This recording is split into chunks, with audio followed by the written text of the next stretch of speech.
ओम शांति। मीठे बच्चे, तुम अभी पुरानी दुनिया के गेट से निकलकर शांति धाम और सुख धाम में जा रहे हो। क्या कर रहे हो? पुरानी दुनिया का गेट है ना जो, इससे निकलकर शांति धाम और सुख धाम जा रहे हो। बाप ही मुक्ति और जीवन मुक्ति का रास्ता बताता है कि ये गेट है, इधर से निकलो। कौन बताता है? बाप बताता है।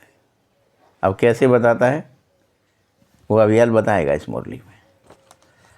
प्रश्न: वर्तमान समय सबसे अच्छा कर्म कौन सा है?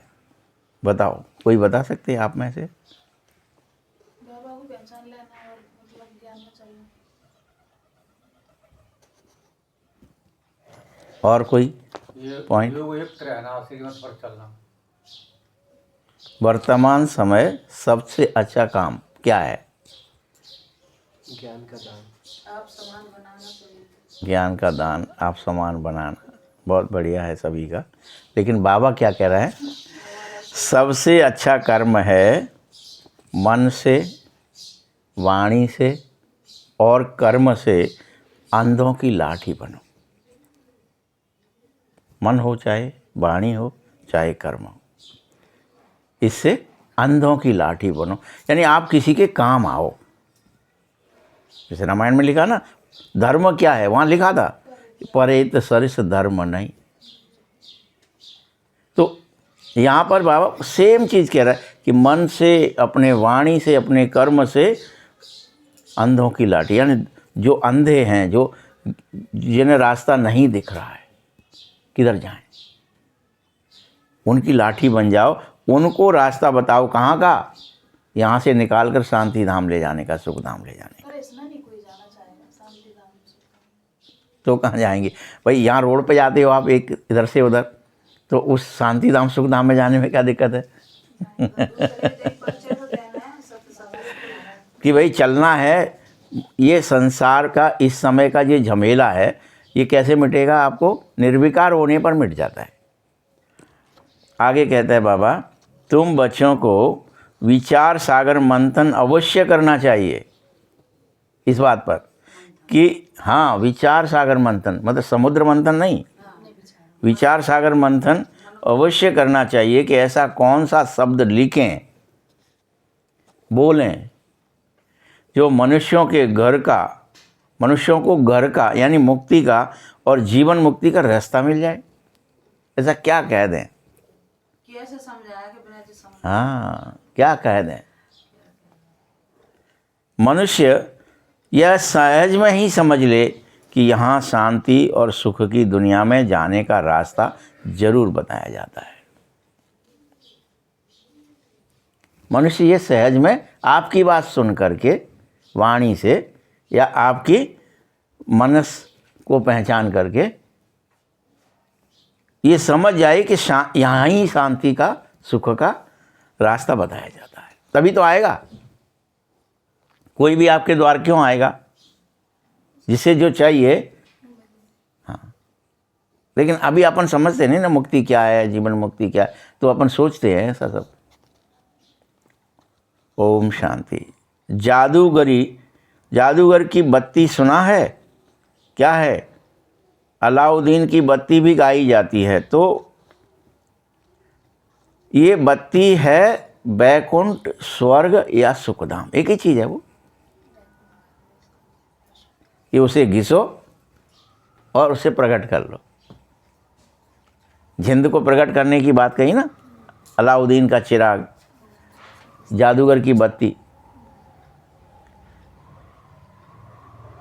तो बत्ती प्रकाश को कहा जाता है। अभी अज्ञान रूपी अंधकार है। अंधकार कौन सा है? हाँ, और कोई ऐसा अंधकार नहीं है कि यहाँ कोई सूरज उग ही नहीं रहा हो।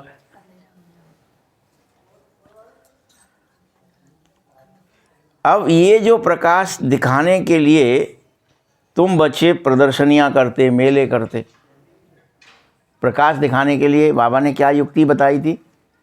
शिव बाबा ने ब्रह्मा बाबा के थ्रू कि तुम इस प्रकाश को कैसे दिखाओ, एक काम करो, प्रदर्शनी लगाओ कि लोगों को समझ में आ जाए कि सब वसुधैव कुटुंब है। अपने को समझ में आ रहा है क्या वसुधैव कुटुंब है? ये अपन तो ऐसा सोचते थे बहन कब कि वसुदेव कोई व्यक्ति है और उसका एक लड़का पैदा हुआ है जिसका नाम कृष्ण है। अपन वसुधैव कुटुंबकम मतलब पूरी वसुधा यानी प्रकृति, ये पूरी पृथ्वी और इस पर रहने वाले सभी मनुष्य एक कुटुंब है। ये तो सोचा नहीं ना। अपन ने सोचा वो वसुदेव के बच्चे हैं, बस वसुदेव के यहाँ पे, देवकी के यहाँ पे बेटा पैदा हुआ, तो हम सब वसुदेव के बेटे हैं कि किसी और के हैं? बताए ना आप। भाई वसुधा किसको कहते हो हिंदी में? फिर और वसुदेव कुटुंब मतलब पृथ्वी पर रहने वाला जो कोई पृथ्वी पर रह रहा है, कोई भी रह रहा है, चाहे यही नहीं कि मनुष्य रह रहा है तो नहीं। तो आप अपने भारत में या सनातन की क्या परंपरा है? पेड़ को भी पूज रहे हो, आंवले को भी पूज रहे हो, पीपल को भी। काय के लिए भैया? ये कुटुंब है हमारा। काट रहे हो क्या? उसको उगा रहे हो, पूज रहे हो। वसुदेव कुटुंब उसे ही कहा गया। अपन समझते नहीं थे, अपन ये सोचते थे कोई वसुदेव कोई आदमी का नाम होगा और उसका कोई बेटा पैदा हो गया होगा, बस। और बस फोटो जरूर बना देंगे, कृष्ण है और उसके बगल में हिरना भी खड़ा है, मोर भी बैठी है, कोई पक्षी उसके कंधे पर भी बैठा है, खरगोश वो हाथ में पकड़े है, पेड़ भी बढ़िया नीचे उसके नीचे बैठा है, बांसुरी भी बजा रहा है और सब गाय भी चर रही है या चाट रही है उसको, बछड़ा भी खड़ा है। यही तो देखा अपन ने। एक व्यक्ति को दिखा दिया। अरे सब वसुधैव कुटुंब हो जाए, यानी प्रकृति का संरक्षण करें, पॉल्यूशन नहीं फैलाएं। लेकिन अभी ऐसा लग रहा असंभव है। अब तो वो स्थिति आ गई है कि क्या ही होगा। अब तुम बच्चों को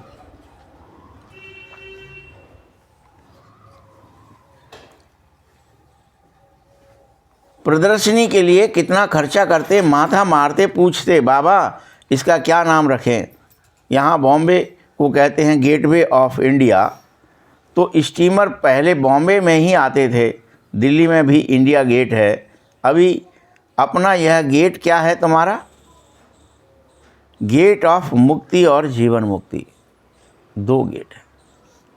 जैसे वो बॉम्बे में गेट है या दिल्ली में इंडिया गेट है। बाबा क्या कह रहा है? गेटवे ऑफ इंडिया कह लो, इंडिया गेट कहो, दो अलग अलग हो गए ना वो। लेकिन तुम्हारे दो गेट कौन से हैं? एक मुक्ति का रास्ता जिसमें से जाया जाए, एक जीवन मुक्ति का रास्ता। हमेशा गेट दो ही कहे जाते हैं, एक आने का और एक जाने का, इन और आउट। तो क्या करना है? मुक्ति में आना है, जीवन मुक्ति के लिए मतलब दो ही है, आना है और जाना है। पर मुक्त होना है, फिर जीवन मुक्त होना है। घर चलो और वापस जीवन मुक्ति में आ जाओ।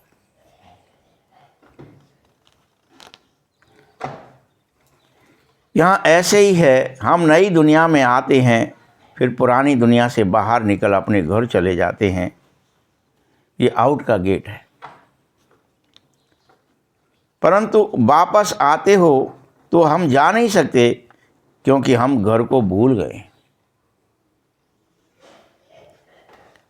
जाने का पता ही नहीं है। आते जा रहे, आते जा रहे, आते जा रहे, आते जा रहे, लेकिन कैसे जाएं? भूल गए। इसके लिए गाइड चाहिए, वह भी हमको मिला है जो रास्ता बतावे। बच्चे जानते हैं बाबा हमको मुक्ति और जीवन मुक्ति, शांति और सुख दोनों का रास्ता बताने आया है। शांति में जाना है, सुख में आना है। तो गेट ऑफ शांति धाम, सुख धाम लिखो। इन सब बातों पर विचार करना चाहिए, विचार सागर मंथन करना है, बहुत ख्याल चलने चाहिए सबके कि मुक्ति कहाँ किसे जाता है। तभी तो आप बार बार इसको पूरी तरह से अपने अंदर ला पाओगे कि मुक्ति है क्या एक्चुअल में, किस चीज़ से मुक्ति, किसकी मुक्ति। मनुष्य मुक्ति को भी क्या समझते हैं? और आप क्या समझते हो? बताओगे कोई अंतर क्या है? कौन कौन बताएगा? जन्म मरण के चक्र से मुक्ति समझते हैं। हैं? मुक्ति को जन्म मरण में ना आना। हाँ, उसको मुक्ति समझते हैं।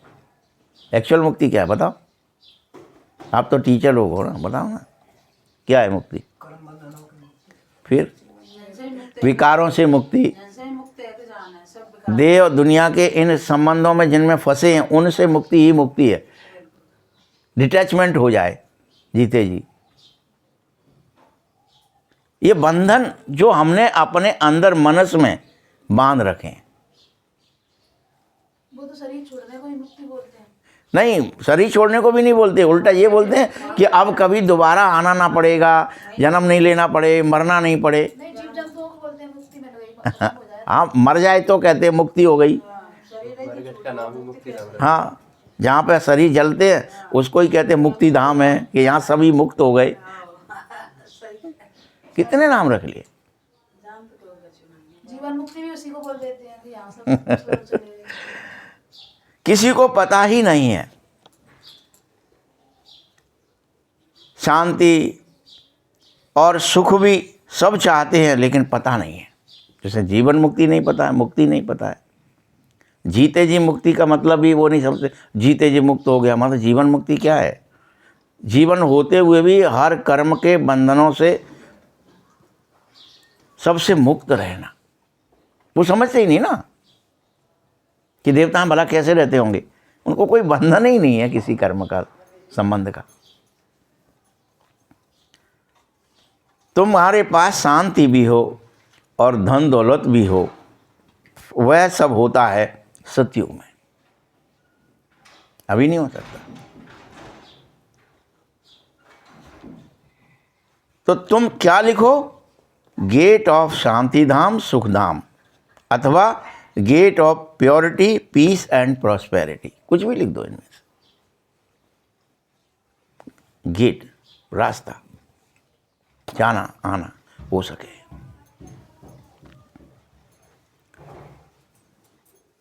तो इस पर विचार करके समझना चाहिए, समझाना चाहिए। नई दुनिया में ये सब था। नई दुनिया थी की स्थापना करने वाला परमपिता परमात्मा पतित पावन गॉड फादर ही है। वही ऐसी दुनिया तुम्हारे लिए पुनः स्थापित कर रहा है। तुम्हें तुम्हारे अंदर में विश्वास और भरोसा दिलाकर तुमसे करवा रहा है। स्थापित करो, अपने अंदर करो, विचार में करो। स्थापना पहले कहाँ होगी? मनस में होगी। आपके अंदर कोई भी चीज़ की स्थापना पहले कहाँ होती है? किसी के अंदर भी। आपको घर बनाना है, आपको यहाँ से खड़े होके जाना है, आपको देखना है, आपको सुनना है, कुछ भी पहले कहाँ आता है? फिर आप मुरली सुने भी आए हो तो कहाँ से आए हो? पहले विचार आया तब आए, शरीर तो बाद में आया ना। विचार कितनी बार आ गया कि आज तो जाना ही है, तो कितनी बार विचार आता है दृढ़ता के साथ। जब दृढ़ हो जाता है तो वो कर्मों में कन्वर्ट हो जाता है। तो जरूर हमको इस पुरानी दुनिया से निकल घर जाना है। तो यह गेट हुआ ना फिर प्योरिटी पीस और प्रॉस्पेरिटी का। बाबा को यह नाम अच्छा लगता है। अब वास्तव में उसकी ओपनिंग, इस काम की ओपनिंग शिव बाबा ही करते हैं, और कोई करता है? परंतु हम ब्राह्मणों द्वारा कराते हैं। करता है भले ही, लेकिन फिर भी किसके द्वारा कराता है? जिम्मेदारी किसकी है? पीस में कौन जाएंगे? शांति में कौन जाएंगे? सुख में कौन जाएंगे? क्योंकि सुख, शांति, आनंद, प्रेम, ज्ञान, शक्ति, सातों गुण किस में प्रकट होने हैं? फिर से मर किसके गए हैं? हमारे। बाबा के थोड़ी मर गए। हमारे अंदर सातों गुण होते तो हम सतयुग में होते। सातों गुण मर गए तो हम कलयुग में आ गए। हम देवता से दैत्य बन गए, हम सतयुगी से कलयुगी बन गए। कलह क्लेश होने लगा जीवन में। दुनिया में अनेक तरह की ओपनिंग सेरेमनी होती है। कोई हॉस्पिटल की कराता है, कोई यूनिवर्सिटी की करता है। उसके लिए राष्ट्रपति आते हैं, प्रधानमंत्री आते हैं। अभी हुआ ना, जैसे बागेश्वर धाम में हुआ, तो वहाँ कौन कौन गए? राष्ट्रपति भी गए, प्रधानमंत्री गए। क्या करना भैया? हॉस्पिटल की ओपनिंग है। यहाँ यह ओपनिंग एक ही बार होगी। तुम्हारे ये रूहानी हॉस्पिटल की जो ओपनिंग है, ये सुख शांति समृद्धि की ओपनिंग है, ये कब होती है? एक बार होती है और इसी समय होती है। अभी होगी कब? ज़रूरत कब है? जब वो चीज़ ख़त्म हो जाती तभी तो नहीं बनाते। अभी न सुख है, न शांति है, न समृद्धि है, इसीलिए चाहिए। तो विचार किया जाता है। बच्चों ने लिखा ब्रह्मा बाबा आकर उद्घाटन करें, बाप दादा दोनों को बुलाएं। बाबा कहता है तुम बाहर कहीं जा ही नहीं सकते, उद्घाटन करने के लिए जाएं, विवेक नहीं कहता, कायदा ही नहीं है। ये तो कोई भी खोल सकता है, अखबार में भी पढ़ेगा प्रजापिता ब्रह्मा कुमार कुमारियाँ। तो ये नाम भी बड़ा अच्छा है तुम्हारा, प्रजापिता तो सबका बाप हो गया ना। फिर वह कोई कम है क्या? और फिर बाप खुद सेरेमनी कर रहा है, क्योंकि करण करावनहार बाप ही है। तुम बच्चों की बुद्धि में ये रहना चाहिए कि हम स्वर्ग की स्थापना कर रहे हैं। हम क्या कर रहे हैं? कैसे होगी? कौन कौन बताएगा? पहले खुद के मन में होएगी तब दूसरा हम कर पाएंगे। और कोई तरीका? खुद के भीतर कैसे होगी? खुद भी बाबा के ज्ञान की मतलब बच्चों के साथ। अरे स्वर्ग, स्वर्ग, क्या क्या नाम है इसका? स्वर्ग। यानी स्वर्ग का मतलब ही ये होता है हम जैसा। कैसे हो जाए? हम सब एक जैसे हो जाएं, हम जैसे हो जाएं सब। कैसे हम जैसे कैसे हो जाए? स्वर्ग, सब पवित्र हो जाए, कोई किसी की टांग नहीं खींचे, सातों गुण सब में आ जाएं।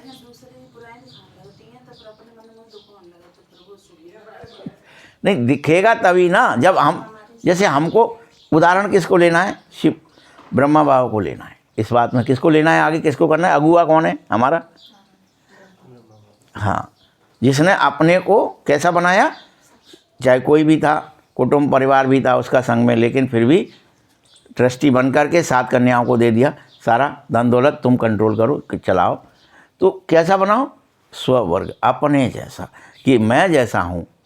कैसा हूँ मैं एक पवित्र आत्मा हूँ। एक ऐसे कहने की बात नहीं है, एक्चुअल में हाँ, और वैसा ही मुझे और अनेकों को बनाना है। स्वर्ग, अपने जैसे लोग रहें इकट्ठे।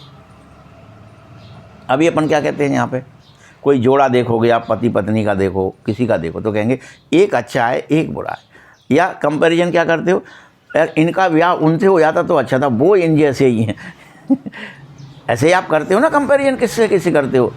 कोई का करेगा, वो नहीं कहो इसकी दौरानी ऐसी है तो जेठानी वैसी है, तो उनका देवर ऐसा है तो जेठ वैसा है, इसके साथ इसका होता तो अच्छा रहता। वो उनके स्वभाव दोनों के आपस में अलग अलग मिल रहे हैं, ठीक है, दैत्य दैत्य हो जाते, देव देव हो जाते। परंतु अभी ऐसा नहीं हो रहा है ना। सारी जोड़ियाँ, सारे संबंध, सारे कर्म विभेद हैं। मतलब कोई अच्छा है एक, तो दूसरा बिल्कुल अपोजिट है।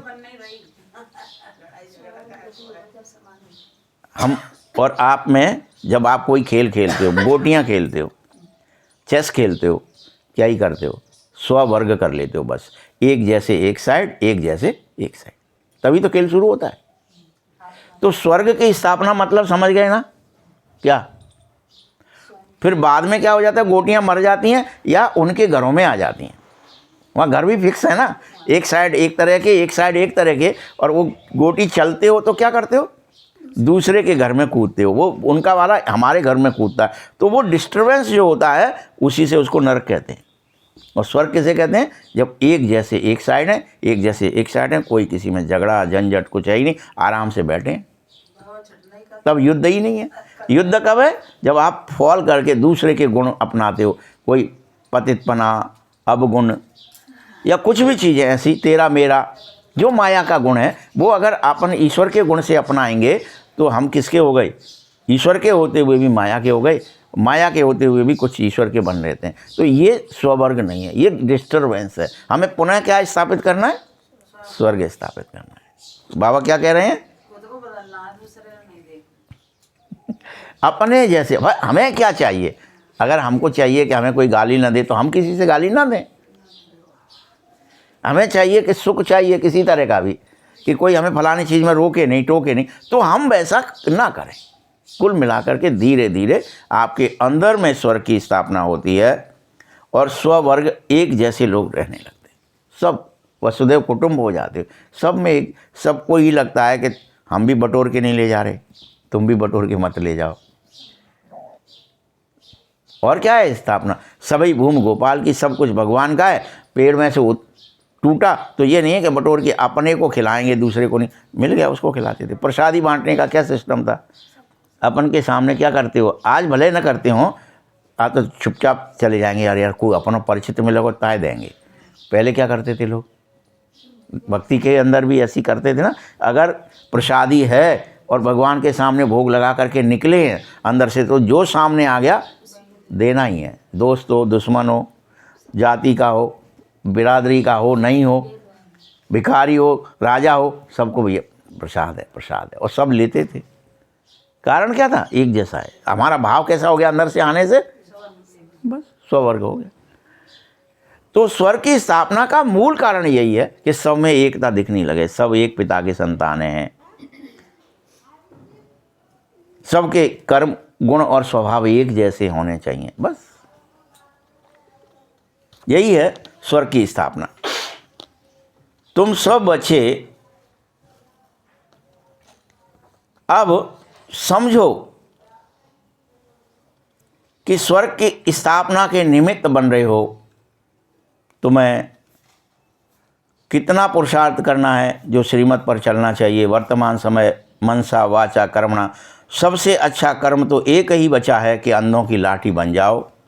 हे प्रभु, गाते हो हे प्रभु अंधों की लाठी, तो सब अंधे ही अंधे हो गए हैं। यहाँ बाबा आकर के लाठी तुम्हें बनाता है, अर्थात तुम्हें वो ज्ञान रूपी तीसरा नेत्र दे देता है। तुम इसे चेक करो कि स्वर्ग है कि नहीं है।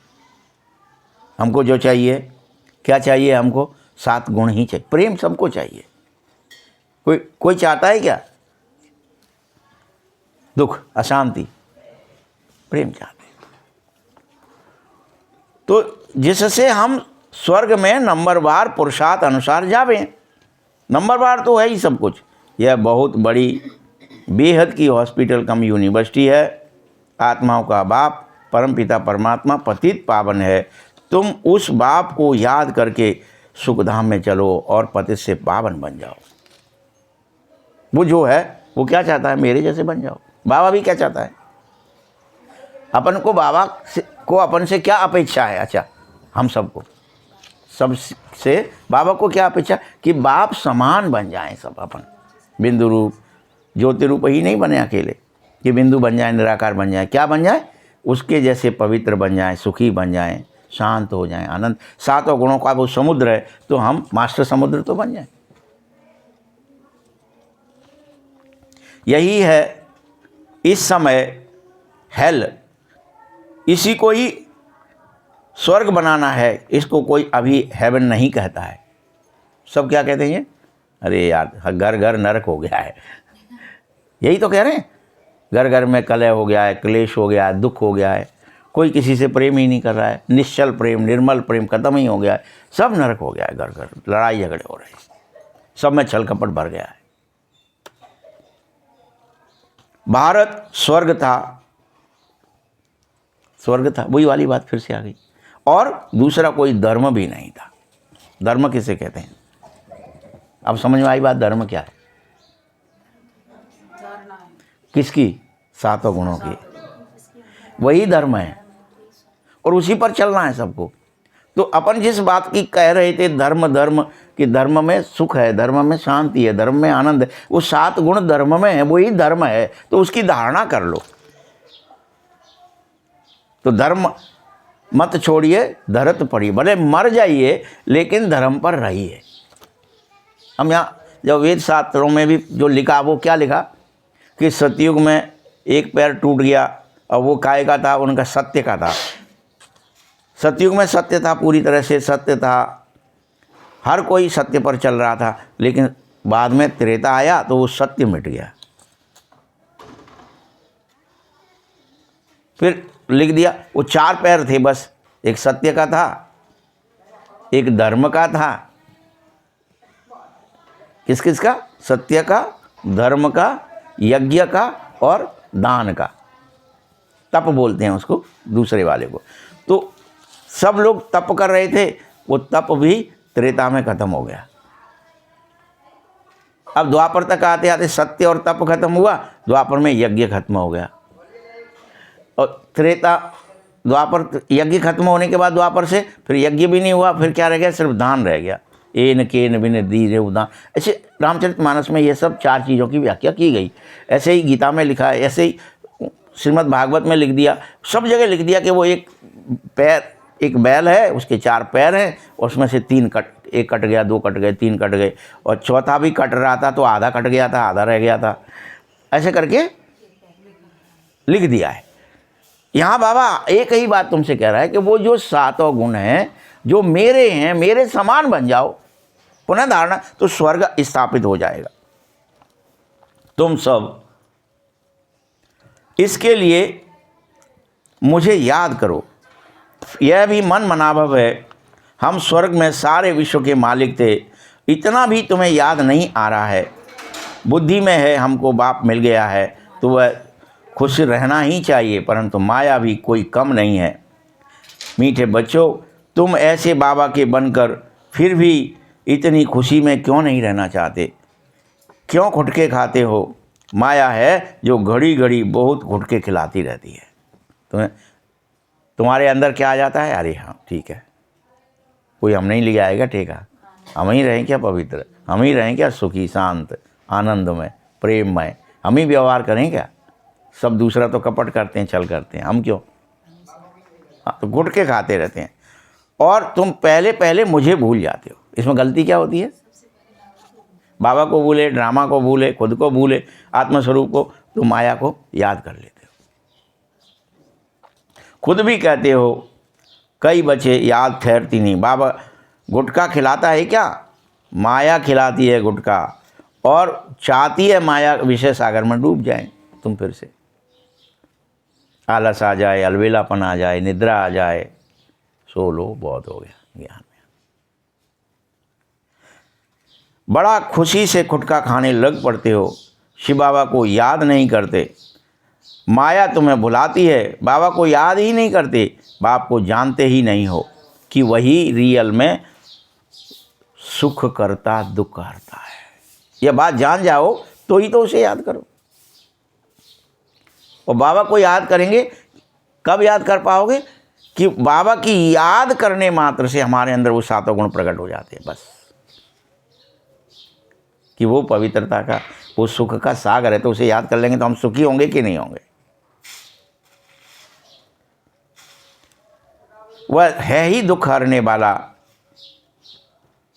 समझते हैं गंगा पतित पावनी है। सुतयुग में गंगा को दुख हरनी, पाप काटनी कोई नहीं कहेगा तुम में से, कोई नहीं कहेगा। अभी सब कह रहे हैं, तभी तो इतने बड़े कुंभ लग रहे हैं, ये लगते रहते हैं। और चलो चलो चलो,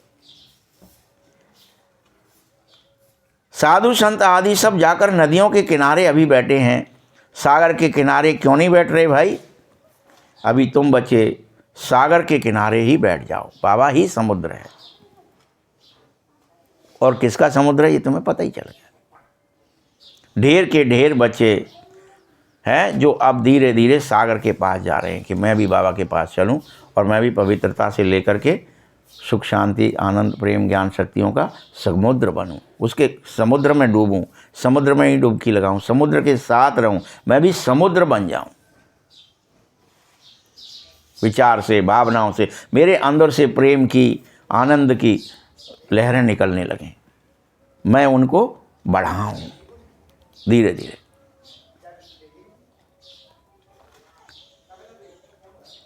तुम ऐसे ये समझो कि हम ही समुद्र से निकली हुई छोटी या बड़ी नदी भी हैं। कोई ब्रह्मपुत्रा हो तुम में से, तो कोई सरस्वती हो, तो कोई सिंध हो, तो कोई कावेरी हो, तो कोई कृष्णा हो, तुम ही हो ना। कालिंदी हो, गंगा हो, यमुना हो, कालिंदी कह लो, यमुना कह लो, तुमने ही नाम रख लिए। ये सब तुम्हारे ही नाम थे। तो वहाँ क्या दिखा देंगे, वो नदियाँ हैं वो पहले कोई औरत है, लड़की, ऐसे ही तो दिखाते अपन, और वो बाद में पानी बन गई। ये कुंवारी है, ये चंबल है, वो कौन है, वो सब नदियाँ हैं। तो माताएं बहनें दिखा लिया, यानी आत्माओं की बात है, माता बहनों की बात भी नहीं है। स्त्री दिखा दी वहाँ पे। हम आत्माएं वो नदियाँ हैं जो उस ज्ञान सागर से निकली हैं, और वापस हमारा टारगेट क्या है, हम उस जैसे बन जाएं, उसमें मिल जाए, माने क्या, उस जैसे बन जाए। और उस जैसे बनने के बाद क्या अंतर आया, उसमें हमें कोई अंतर क्या, समुद्र में मिलकर हम भी क्या बन गए, वो नदी भी क्या बन गई, समुद्र बन गई। तो हम उस जैसे बनने के बाद हम भी पवित्रता के, सुख के समुद्र बन गए। हमारे अंदर अशांति, क्रोध, काम, लोभ, मोह भस्म हो गया। तो हमने स्थापना कर ली किसकी, स्वर्ग की। बाबा समझा रहा है, मनसा वाचा कर्मणा, तुम्हें इस बात का बहुत ध्यान रखना है। ये जो बात अभी बता दी, इसका क्या करना है, विशेष ध्यान रखना है कि ये मैं समुद्र बन रहा हूं कि नहीं, इसका ध्यान रखो हमेशा। क्यों, कहीं मेरे अंदर से कोई कहीं से क्रोध या काम या कोई विकार, कोई दैत्य गुण, जो ईश्वरीय गुण है, जो समुद्र के गुण है, वही आने चाहिए, और कोई गुण नहीं, अब गुण नहीं आने चाहिए, गुण आने चाहिए। तुम बच्चों को कभी भी क्रोध नहीं आना चाहिए। याद रखो, क्रोध पहले मन में आता है, फिर वाणी में, और फिर कर्म में भी आ जाता है। देखो, तुम सोचियो मत, फिर नहीं तो मुझे गुस्सा मत दिलाओ, नहीं तो आ जाएगा। तो पहले कहाँ आया, मन में आया, फिर कहने लगे आप, और फिर उसके पीछे मारपीट या विनाश तक कर देंगे।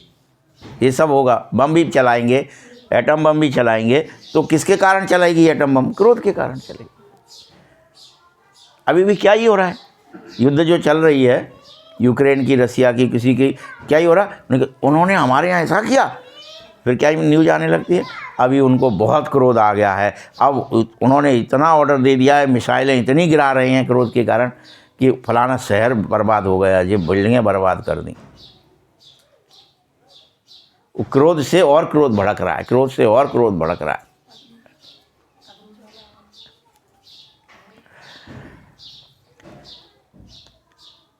तो ये 3 खिड़कियां हैं, इसीलिए बाबा समझाता है, मीठे बच्चे वाणी अधिक मत बोलो, शांत रहो।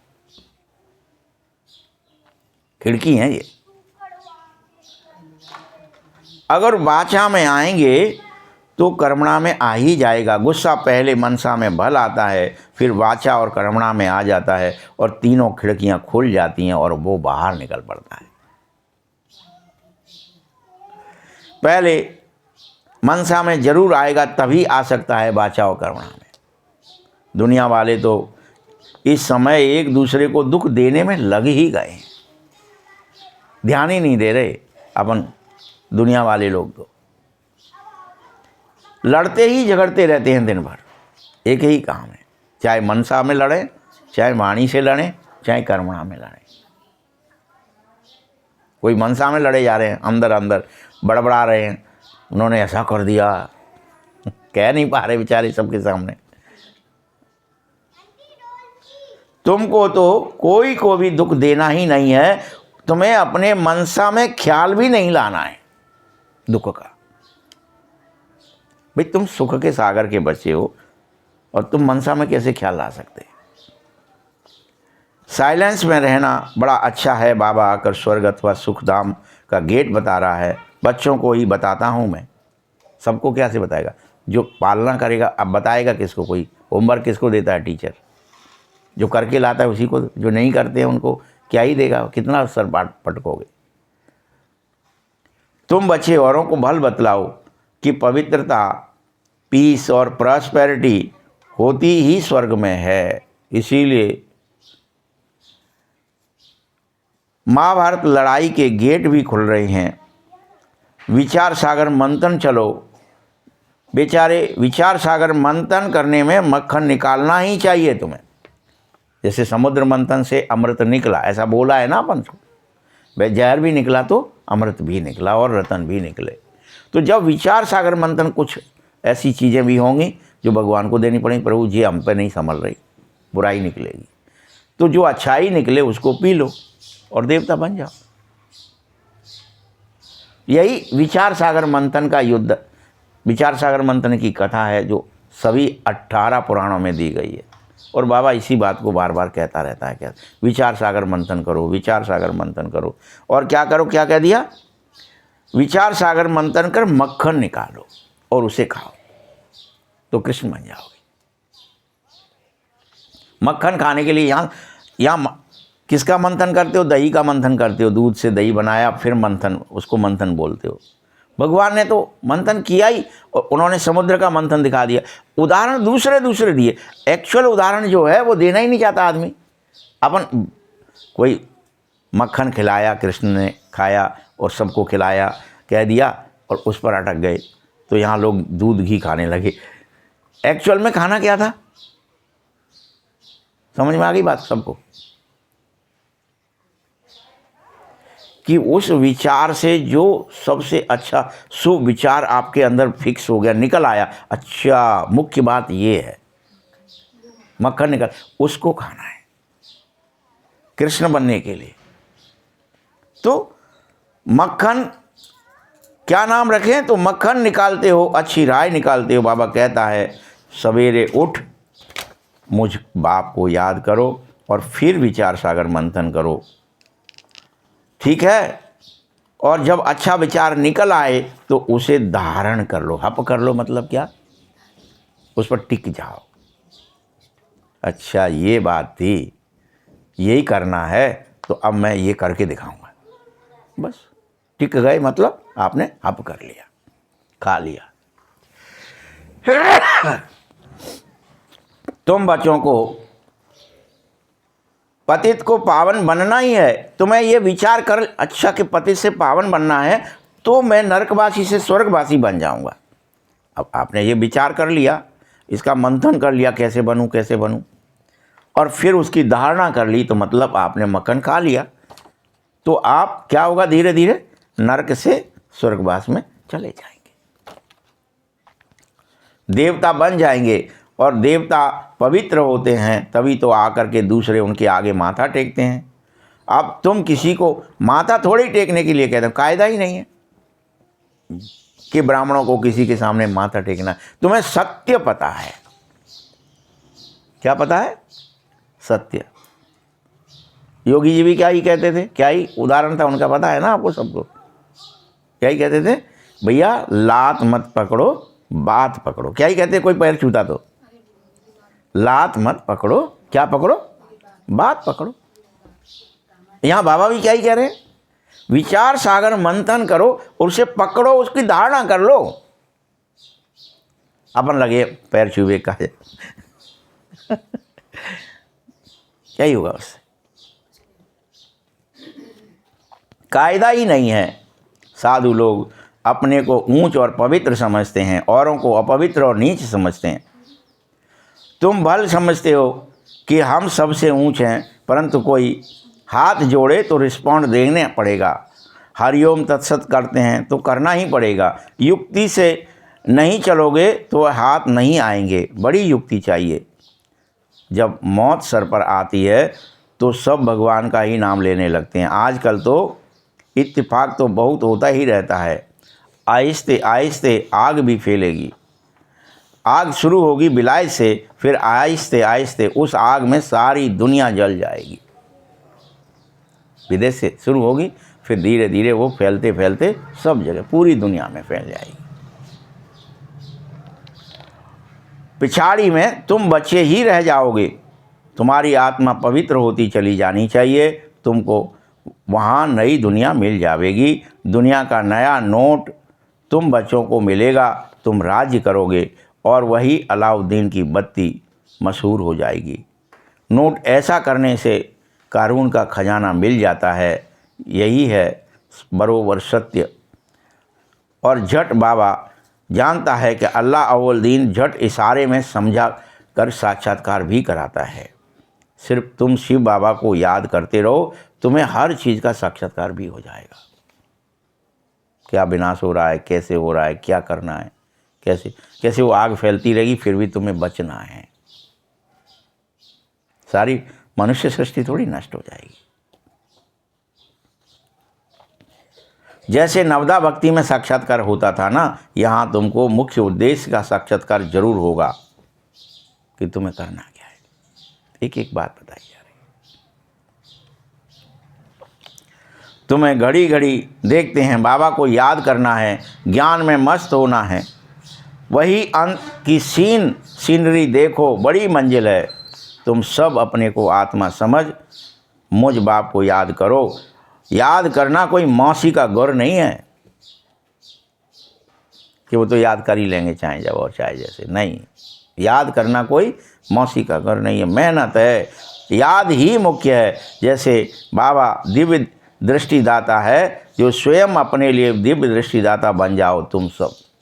जैसे बाबा दिव्य दृष्टि दे रहे, वैसे तुम भी सबको दिव्य दृष्टि दो, तुम्हारे दिव्य कर्म हो जाएं। अपनी मेहनत से दिव्य दृष्टिदाता बन जाओ, याद की मेहनत करो, तो बहुत खुशी तुम्हारे अंदर आ जाएगी और साक्षात्कार होता रहेगा।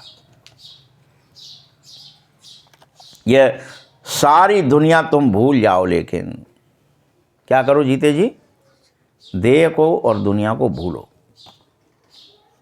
मन मनावा हो जाओ। योग बल से फिर तुम अपना शरीर भी छोड़ोगे। पहले अशरीरी होना सीखना है, फिर शरीर भी छोड़ के चले जाएंगे परमानेंटली।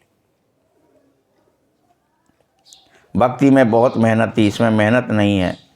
मेहनत एक ही है, बाबा ने रास्ता बताया है, उस पर चलो। यानी वो 7 गुणों का जो समुद्र है, उसका जो रास्ता है, उसके उस गेट से निकलो। अपने को आत्मा समझने से फिर देह का भान ही नहीं रहना चाहिए। बाप समान तभी तो बनोगे, खुशी भी बहुत रहेगी। रिजल्ट सारी पिछाड़ी में गाई हुई है। कोई भी बच्चा अब अपने नाम रूप में न फंसे, उससे न्यारा हो जाए। सबको आदेश है, हम अपने नाम मान शान में ही फंसे अभी सब लोग। मेरा नाम हो जाए, मेरा मान हो जाए, मेरा सम्मान हो जाए, मेरी शान निकल जाए। और बाबा क्या चाहता है, इसको भूल जाओ, नाम रूप से तो न्यारे हो जाओ। पक्की धारणा कर लो 7 गुणों की।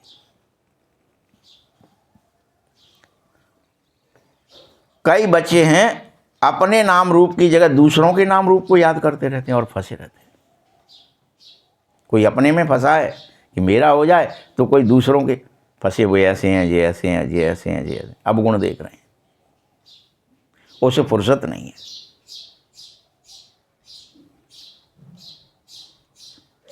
यह ज्ञान बहुत ही सहज है। बाबा ने समझाया है कि ब्रह्म ज्ञानी भी ऐसे नहीं शरीर छोड़ेंगे जैसे तुम छोड़ेंगे। हम आत्मा हैं, वो सोचते हैं कि हम आत्मा हैं, परमात्मा में लीन होना है, लेकिन कोई लीन होता नहीं है, बल वो अपने को ब्रह्म ज्ञानी कह रहे हैं। लेकिन बाबा ने देखा है, बैठे बैठे शरीर छोड़ते वायुमंडल बड़ा शांत रहता, सन्नाटा हो जाता। और सन्नाटा भी उनको भासेगा जो ज्ञान मार्ग के होंगे, शांत में रहने वाले होंगे। बाकी कई बच्चे तो अभी बहुत ही छोटे हैं, घड़ी घड़ी गिर जाते हैं। छोटा बच्चा क्या होता है, चलेगा गिर जाएगा, चलेगा गिर जाएगा। जब वो चलना सीख रहा होता है 9-10 महीने में, गिर जाता है। इसलिए छोटे बच्चे घड़ी घड़ी। इसलिए तुम्हें इसमें बहुत गुप्त मेहनत चाहिए, बहुत बहुत मेहनत चाहिए, वो भी गुप्त रीति से, कि मुझे अब इन क्रोध में नहीं जाना है, लोभ में नहीं जाना है, काम में नहीं जाना है, मोह में नहीं जाना है, लालच नहीं करना है, कपट नहीं करना, छल नहीं करना है, दंभ नहीं करना, ईर्ष्या नहीं करनी, पाखंड नहीं फैलाना है, घृणा नहीं करनी है, द्वेष नहीं करना, राग भी नहीं करना है। ये सावधान होके चलो, फंसना नहीं है। भक्ति मार्ग में मेहनत करते थे, माला फेरते थे, कोठी में अलग बैठ जाते थे, फिर भक्ति करते थे। मैं तो तुम्हें क्या कह रहा हूँ, चलते फिरते भी कहीं कोठी में अलग से बैठने की ज़रूरत नहीं है, अलग से चलने की ज़रूरत नहीं है, अलग से कुछ गौमुख लेकर के मंत्र जपने की ज़रूरत नहीं है। चलते फिरते भी मेरी याद में रहो, और मुख से भी कुछ न कोई ना मंत्र बोलना है, ना माला जपनी है, ना मुंह मटकाना है, ना किसी को दिखाना है कि हम राम राम राम राम कुछ कह रहे हैं। कोई को पता न पड़े, हाँ, कोई को पता न पड़े। और राजा ही ले लो, गुप्त है ना, कुछ दिखावा नहीं करना, कुछ भी, किसी को भी ये भी नहीं कहना है कि हम तो गुप्त में कर रहे हैं, हम बड़ा गुप्त में करते हैं। अब बाबा ने बता दिया है तो करते हैं, मतलब दिखावा करते हैं, कह दिया मतलब खत्म।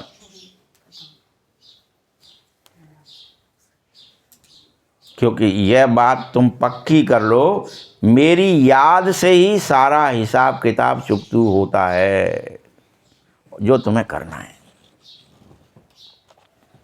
ज्ञान से चुकतू नहीं होगा, याद से होगा, जो हिसाब किताब बचा है वो। कर्म भोग याद से ही चुकतू होते हैं। यह बहुत ही गूढ़ गुप्त ज्ञान है। बाबा सब कुछ गुप्त ही सिखा रहा है। अच्छा, मीठे मीठे शकील दे बच्चों प्रति माता पिता बाप दादा का याद प्यार और गुड मॉर्निंग। रूहानी बाप की, रूहानी बच्चों को नमस्ते। रूहानी बच्चों की भी, हम रूहानी बच्चों की तरफ से भी बाप दादा को बहुत बहुत याद प्यार और नमस्ते। धारणा के लिए मुख्य सार है, देखिए पूरी मुरली में फिर से सार में भी वही बात बाबा कहेगा। बाबा अलग से कहाँ से लाएगा बात?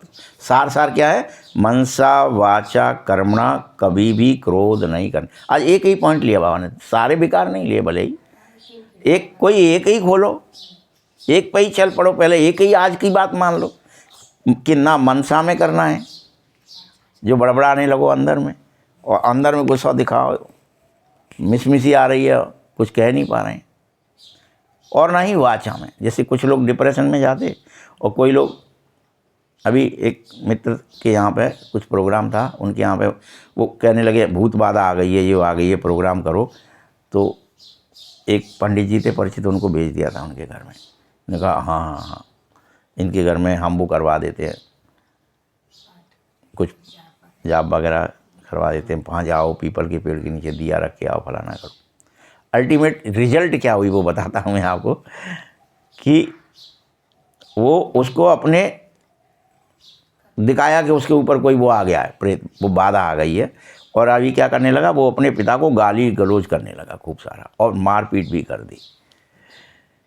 और उसमें बातें क्या कही, सारी की सारी जो उसके साथ में घटित हुई थी, कि तुमने ऐसा करा था, तब उनके साथ इसके साथ वैसा करा था, तुमने इसको ये फलाना नहीं किया था।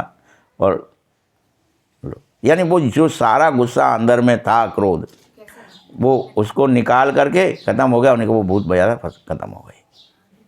गाली देना थी या मारना था, तो वो क्रोध, वो क्या कर रहे थे आप, अपने संकल्पों को, विचारों को क्या करे बैठे रहे थे? पंडित जी ने निकलवाया। अरे वो तो निकलवाएंगे क्या, मतलब वो खुद निकाल दिया उसने, पंडित जी क्या करेंगे उसमें? और नाम, मतलब जैसे वैसे अभियाल वो मारता तो सब क्या कहते कि बाप को मार रहा है, और फिर उनके साथ वो गाली देता तो क्या कहते, बड़ा ही उद्दंड है, पढ़ा लिखा होकर के भी वकील था, जबकि वो, और उतना बड़ा होकर के भी आप ये कर रहे हो, ये क्या हुआ? लेकिन जब उसने ये सब कर लिया, पूछा उससे ही, खुद भी यहाँ भी आया था, फिर उससे पूछा क्यों भाई क्या हुआ? क्यों कछु नहीं हुआ, वो वहाँ गए थे तो फलानी जगह पे वो बक्करे आए गए, और फिर उनने जैसे वैसे गाली दे दी, और फिर सही होगा, तब से कछु दिक्कत नहीं है। यानी वो जो रोष है, जो क्रोध है, जो संकल्प में है, जो आना चाह रहा है वाणी में, आ नहीं पा रहा है, तो वही भूत है।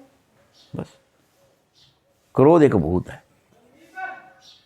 और कोई भूत है क्या जो उसके ऊपर सवार था? और गुस्सा निकल गई, उसने गालियाँ दे ली, बाप को मारपीट कर ली, और नाम किसका हो गया? वो तो वो पुरखा आए हैं, वो मार रहे हैं, मैं थोड़ी मार रहा हूँ। वो मेरे ऊपर सवार हो गए हैं, वो कह रहे हैं ये सब। कई लोग नशे में कर देते हैं, फिर तो उनका नाम नहीं। तो बाबा यहाँ क्या कह रहा है कि मनसा वाचा कर्मणा कभी क्रोध नहीं करना है। इन तीनों खिड़कियों पर बहुत ध्यान रखना है। वाचा अधिक नहीं चलानी है, एक दूसरे को कभी भी दुख नहीं देना है, कभी भी। दूसरा पॉइंट है ज्ञान और योग में मस्त रहे। ये धारणा होती है ना, पूरे का सार है मुरली का। ज्ञान और योग में मस्त रहे, अंतिम सीनरी देखो। सीनरी चल रही है, पिक्चर का एंड है, और हीरो और विलन या सारे हीरो के रिश्ते नातेदार मिल रहे हैं अब आपस में। अपन सब क्या थे, कहाँ बिछुड़ गए थे? हम कल्प में सब एक ब्राह्मण परिवार बने हैं फिर से, तो कहीं ना कहीं तो बिछुड़ गए थे ना। पिक्चर चलती है तो बीच में हीरो के सब बिछुड़ जाते हैं, लेकिन बाद में एंड में क्या होता है, फिर से सब मिल रहे हैं। अब अपन कोई बिछड़ा हुआ अपना, अच्छा तुम ये फलानी जात में, फलाने गांव में, फलाने देश में, फलाने परिस्थिति में फंसा था, वो ये तो मिल गया यार, तू बिछुड़ गया था हमसे। तो अंतिम सीनरी है अपने व दूसरे के नाम रूप को भूल करके क्या स्मृति में लाना है उस समय, मैं आत्मा हूँ, और इस स्मृति से देह भान को पूरी तरह समाप्त करो। सब बीज रूप अवस्था में, आत्मा अवस्था में टिक जाओ। वरदान है स्नेह के वाण द्वारा स्नेह में घायल करने वाले स्नेह और प्राप्ति संपन्न लवलीन आत्मा भव। स्नेह और प्राप्ति संपन्न लवलीन आत्मा भव। जैसे लौकिक रीति से कोई किसी के प्रेम में लवलीन हो जाता है तो चेहरे से, नयनों से, वाणी से अनुभव होता है ये लवलीन है, आशिक है। वैसे जब स्टेज पर जाते हो तो जितना अपने अंदर बाप का स्नेह इमर्ज होगा, उतना ही स्नेह का बाण औरों को भी स्नेह में घायल कर देगा। भाषण की लिंक सोचना, पॉइंट दोहराना, ये स्वरूप नहीं है तुम्हारा कि तुम पहले सोचें, समझें, फिर बोलें। प्रेम और प्राप्ति संपन्न बन जाएंगे, लवलीन हो जाएंगे, तो अंदर से अपने आप प्रेम की ही धार निकलेगी। निष्कपट प्रेम होगा, निश्चल प्रेम होगा, निर्मल प्रेम होगा। बोल करके डायलॉगबाजी करके तो फिर वो तो नकली हो जाएगा सब। अथॉरिटी बन करके बोलो तो उसका जरूर प्रभाव पड़ेगा। स्लोगन है संपूर्णता द्वारा समाप्ति के समय को समीप लाओ।